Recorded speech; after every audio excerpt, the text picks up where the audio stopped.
আসসালামু আলাইকুম, welcome back to my channel. আমি খালিদা আছি আপনাদের সাথে। তো শুরুতেই হচ্ছে চিকেন ফ্রাই করব, আর এই চিকেনটা রোস্ট রান্না করার জন্যই ফ্রাই করা হবে।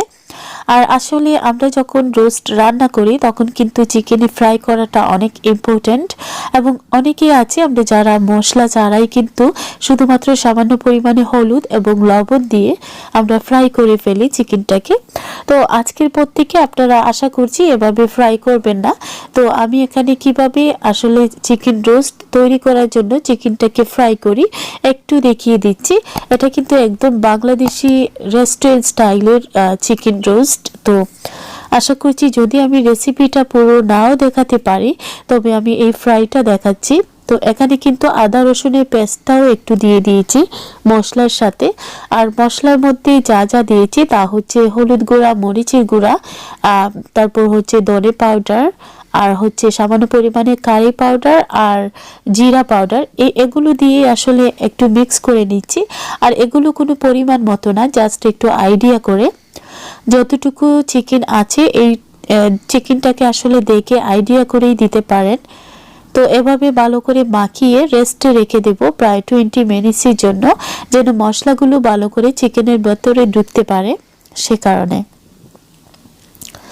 তো এটা কিন্তু একদম অনেক মজা লাগে খেতে আসলে। আর শুধু যে রোস্টের জন্য ফ্রাই করা সেটা না, এভাবে কিন্তু একদম যে কোনো সস দিয়েও খাওয়া যায় যদি এভাবে ফ্রাই করে খাওয়া যায়। তো এটাও কিন্তু অনেক টেস্টি। তো এটা যেহেতু আমি চিকেনের রোস্ট তৈরি করার জন্য ফ্রাই করছি, আর সাথে তো দেখতেই পাচ্ছেন আমার হাজবেন্ড আছেন, তো উনি আমাকে এগুলোকে মাখিয়ে দিয়েছেন। আর এত আয়োজন করার কারণটা হচ্ছে গত শনিবারে আমাদের বাসায় মেহমান এসেছিলেন, ঈশানের ফুফাতো ভাইয়েরা এসেছিলেন। তো আমি যাদেরকে মামা বলে ডাকি, এবং মামিও এসেছিলেন একজন সাথে। তো মামি এবং মামা তারা এসেছেন, যে কারণে তাদের জন্য আমাদের এই ছোটোখাটো আয়োজন। আসলে মেহমান আসলে কিন্তু খুবই ভালো লাগে। আমি তো অনেক খুশি হই যখন আমার বাসায় মেহমান আসেন, আর বিশেষ করে যখন শ্বশুরবাড়ির লোকদেরকে দেখতে পাই তখন কিন্তু অন্যরকম একটা ভালো লাগা কাজ করে, কারণ তারা কিন্তু অনেক দিন পর পর বেড়াতে আসেন। তো চিকেনের ফ্রাইটা অলরেডি একটু একটু করে হয়ে গেছে। এটা কিন্তু একদম মিডিয়াম ফ্লেমে রেখে আমি এটাকে ফ্রাই করছি যেন চিকেনের ভেতরটা একটু হয়। তো আপনারা যতটুকু দেখিয়েছি হয়তো বুঝতে পেরেছেন আশা করছি। আর এখানে আমি দই পাতিয়েছিলাম, আর এই দইটাকে এখন ঢেলে দিচ্ছি বসানোর জন্য। আর আমার ওভেনটা কিন্তু ঠিক ছিল না, মানে নষ্ট ছিল।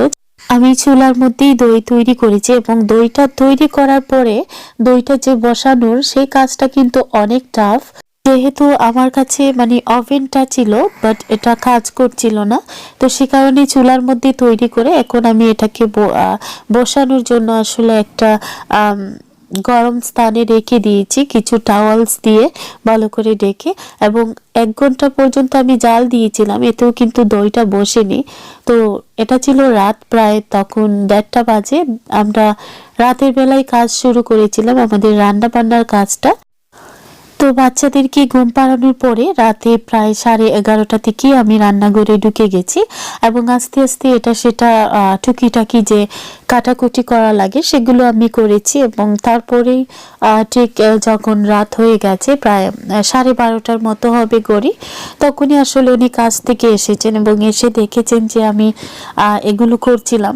তো উনি নিজেই লেগে গেলেন আমার সাথে কাজে। উনি এসে 2-3টা রেসিপি তৈরি করলেন, আর বাদ বাকি যা কিছু ছিল সেগুলো আমি আস্তে আস্তে করেছি। আর অবশেষে যতটুকু টাইড আপ করা সবকিছু উনিই করেছেন। আসলে উনি আমাকে একা একা কাজ করতে দেন না, যতটুকু পারেন সাধ্য অনুযায়ী আমাকে চেষ্টা করেন হেল্প করার জন্য। আর মেহমান আসলে তো সবকিছুই আসলে আমি বলবো উনি মেনটেন করেন, শুধুমাত্র 2-1টা রেসিপি আমি রান্না করি হচ্ছে আমার কাজ। তো উনি এই কিংপুরনটা রান্না করছেন। আমি কিন্তু গত একটা ব্লগে বলেছিলাম যে মেহমান আসলে কিংপুরনের যে রেসিপিটা এটা কিন্তু অবশ্যই থাকতেই হবে আমাদের মেনুতে। তো এটা মানে এটা না হলে আসলে অতিথি আপ্যায়নই হয় না। তো উনি এই রেসিপিটা খুব সুন্দর করে রান্না করতে। তো আমি যে রান্নাগুলো বসিয়েছি এগুলোর মধ্যে হচ্ছে আমি মিট বসিয়েছি, তারপর হচ্ছে মাছের তরকারি বসিয়েছি। তো আমার দুটো পাতিলি জাল হচ্ছে আর আমি একটু পাশে বসে একটু শ্যুট করছিলাম, ভিডিও শ্যুট করছিলাম আর দেখছিলাম উনি কি করছেন আর একটু রেস্টও নিচ্ছিলাম। কারণ হচ্ছে যে বেশিক্ষণ দাঁড়িয়ে আসলে কাজ করলে অনেকটা মানে টায়ার্ড লাগে, তো আমি মাঝের মধ্যে এরকম একটু রেস্ট নেই। আর এই সপ্তাহে আসলে এতটাই ব্যস্ত ছিলাম, খুবই ব্যস্ত ছিলাম।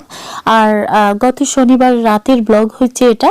রাত তখন আসলে আস্তে আস্তে ঘড়ি বাজতে প্রায় 4:30টার মতো বেজে গিয়েছিল। আমরা দুজন কন্টিনিউয়াসলি রান্নাই করে যাচ্ছিলাম আর ইতিমধ্যে আসলে বাচ্চারাও ঘুম থেকে উঠে গিয়েছিল আমাদের এই রান্নার স্মেল পেয়ে। আসলে রাতে রান্না করাটা অতটা বেশি ঠিক না, ঘরের মধ্যে একটা স্মেল হয়ে যায়, তারপর হচ্ছে ঘরের মধ্যে যে স্ট্রিম হয়ে যায় ঘরটা, তো এগুলো আসলে ঘরের যে জিনিসপত্র সেগুলোর জন্য অনেক ক্ষতিকর। তো তারপরে আসলে আমাদের কাছে কোনো অপশন ছিল না, যে রান্না তো করতেই হবে। আর মেহমানরা আসলে এসেছেন, বাট আমরা কোনো রকম প্ল্যানিং ছাড়াই তারা এসেছিলেন এবং হঠাৎ করে আসা হয়েছিল। আমরা আসলে আগে থেকে জানতাম না, হয়তো বা আগে থেকে জানলে আরো একটু সুন্দরভাবে প্রিপারেশনটা নিতে পারতাম। আর হচ্ছে আলু এবং মিটের তরকারিটা রান্না করা হয়ে গেছে, এটা আমি রান্না করেছি। আর হচ্ছে আরো সর্বমোট আসলে 4টা রেসিপি হয়ে গেছে আর বাকিটা যা কিছু ছিল দিনের বেলা টুকটাক করা হয়েছে। যে ফিশ ফ্রাই এগুলো দিনের বেলা আমি করেছি। আর এই যে কিং পুরনের রেসিপিটা এটা উনি করেছেন। তো ভিউয়ার্স, আমার ব্লগে যারা নতুন এসেছেন, যারা আপনারা নতুন আমাকে দেখছেন, আমার ব্লগটা দেখছেন, প্লিজ আমার চ্যানেলটিকে অবশ্যই সাবস্ক্রাইব করবেন আর পরবর্তী ভিডিও পাওয়ার জন্য। আর যারা আমার চ্যানেলটিকে অলরেডি সাবস্ক্রাইব করে ফেলেছেন, আমি আপনাদের কাছে অনেক কৃতজ্ঞ আর অনেক ভালোবাসা রইল আপনাদের প্রতি। তো এরপরে যে ভিডিও শুটটা আপনারা দেখবেন এটা হচ্ছে রান্না বান্না শুরু করার আগে, মানে সন্ধ্যার দিকে আমি একটু আপুর বাসায়, কারণ হচ্ছে আপু বাংলাদেশে চলে যাবেন। আর আমরা কিন্তু আপু যতদিন এই প্রিপারেশনটা নিচ্ছিলেন ততদিন আপুর সাথেই ছিলাম, আমরা দেখছিলাম আপু কি করছেন, আবার কোনো হেল্প লাগে কিনা সেদিকেও আমরা 3 বোন একটু নজর দিচ্ছিলাম। আর একদিকে কিন্তু মনটা ভীষণ খারাপ ছিল যে আমার আপুটা অনেক দিনের জন্য আসলে বাংলাদেশে চলে যাবেন। আর আয়ান বাবাটা তো অবশ্যই মায়ের সাথে যাবে, আমাদের লালাপু চলে যাচ্ছেন বাংলাদেশে। তো সন্ধ্যার দিকে আমরা সবাই এখানে ছিলাম, আমার আরো 2টা আপু ওনারাও কিন্তু অলরেডি এখানেই ছিলেন। আর আমি তো লাস্টের দিকে এসেছি এবং আমার অনেক তাড়াহুড়া ছিল, আমি একটু আপুকে দেখে এখানে একটু চা খেয়ে তারপর আবার ঘরের মধ্যে বেক করলাম এবং ঘরের মধ্যে গিয়ে রান্না বান্নাটা শুরু করলাম। এরপর তো হাজবেন্ড চলে আসলেন কাজ থেকে, উনি এসে বাকিটা যতটুকু লাগে হেল্প করেছেন আমাকে। তো এই যে আয়ান, সে অনেক এক্সাইটেড এবং তার ব্যাগটা কিন্তু অলরেডি প্যাকিং করা হয়ে গেছে আর সে এটা নিয়ে অনেক বার কোলাকুলি করছে, অনেক কিছু, মানে ও দেখছিল যে কোনো কিছু বাকি আছে কিনা। আসলে বাচ্চাদের এই খুশিটা দেখে অনেক ভালো লাগে। আর ও কিন্তু বাংলাদেশ অনেক পছন্দ করে, ও অলরেডি বাংলাদেশে গিয়েছিল যখন ওর বয়স ছিল প্রায় 3 সপ্তাহ অথবা 4 সপ্তাহ হবে, তখন একদম বেবি ছিল সে। আর এতটা ইমার্জেন্সি যাওয়ার কারণটা ছিল যে আমার বাবা খুবই অসুস্থ ছিলেন আর সেই সুবাদে আপু বাংলাদেশে গিয়েছিলেন এই বেবিটাকে নিয়ে আমার বাবাকে দেখার জন্য। তো আয়ান আসলে অলরেডি একবার বাংলাদেশে গিয়েছে এবং এখন সে 4 বছর বয়স হয়ে গেছে আলহামদুলিল্লাহ, এখন সে আবার বাংলাদেশে যাচ্ছে। তবে এই যাওয়াটা আসলে অতটা বেশি আনন্দের নেই, কারণটা হচ্ছে যে তার দাদা দাদু অথবা নানা নানু কেউই আসলে আর বেঁচে নেই যে বাংলাদেশে গিয়ে সে পাবে অথবা দেখবে, তাদের আদরটা পাবে। তো আসলে খুবই খারাপ লাগে এই বিষয়গুলো মনে পড়লে। আর আমাদের বাচ্চাদের ভাগ্যটা এতটাই খারাপ যে তারা কিন্তু নানা নানুদেরকে একদমই পেল না। তো আয়ানটাও কিন্তু তার দাদা দাদুকে দেখেনি এবং অবশেষে নানু ভাইকে যতটুকু পেয়েছিল তিনি অনেক অসুস্থ ছিলেন এবং সে একদম নিউবর্ন বেবি ছিল, যে তাকে কুলে নেবার মতো ক্ষমতা কিন্তু বাবার তখন ছিল না, যে কারণে মানে সে তখনও আদরটাও পায়নি বলা যায়। তো আয়ান কিন্তু ট্রলিটা নিয়ে অনেক সুন্দর করে খেলা করছে আর তার ফ্রেন্ডসদেরকেও সাথে রাখছে। তো ভিউয়ার্স অবশ্যই জানাবেন যে আজকের ব্লগটা কেমন লাগলো এবং আগামী ব্লগগুলো অবশ্যই মিস করবেন না, কারণ হচ্ছে আমি কিন্তু প্রত্যেকটা আগামী ব্লগে দেখাবো যে আপুরা কিভাবে বাংলাদেশে গিয়েছেন এবং তাদের গুছানো লাগেজগুলো এবং মাল ওভার হয়ে গিয়েছিল, তারা কিভাবে মেনটেন করেছেন তাদের লাগেজগুলোকে আমি সব কিছু আস্তে আস্তে শেয়ার করব এবং আগামীকালের ব্লগে অবশ্যই একটু শেয়ার করব এবং তারপরেও শেয়ার করব। আপনারা আমার ব্লগটা কন্টিনিউয়াসলি দেখতে থাকেন আর যদি ভালো লেগে থাকে অবশ্যই লাইক দিতে ভুলবেন না। তো আমি বলেছিলাম যে দইটা পাতিয়েছিলাম, কেমন হয়েছে একটু দেখাবো। তো দইয়ের রেসিপিটা একদিন ইনশাআল্লাহ শেয়ার করে দেব আপনাদের জন্য।